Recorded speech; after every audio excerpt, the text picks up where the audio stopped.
ဝဲမင်္ဂလာပါဒီနေ့အိမ်မှာအိမ်ဆက်ချိုးတဲ့လူတွေအတွက်ကျွန်တော်ချီလန့်ချီထိုးနေမျှဝေပြီးကျင်းပါနော်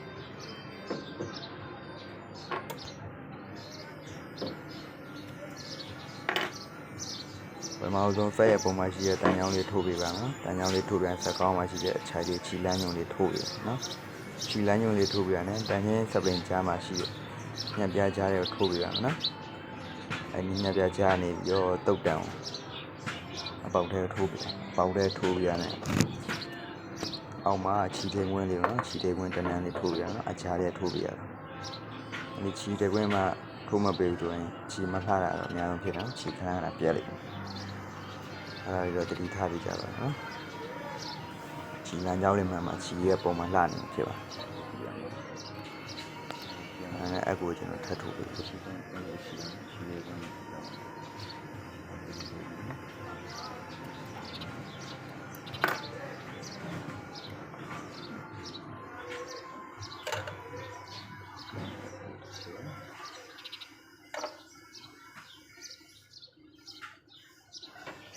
ပြီးရနေကျွန်တော်ချီနှီးကြရင်တော့ထပ်ပြခြင်းပါလေချီရအပေါ်ချီအောက်ချီရစက်နေပဲမှာနော်အပေါ်ချီကိုကြက်ပင်အောက်ချီရလှမှာနော်အောင်လုံးရင်ကိုကြက်ပင်အပေါ်ချီလှပါမှာစက်နေပဲတယ်နော်ပေါ်ချီအောက်ချီဆိုရင်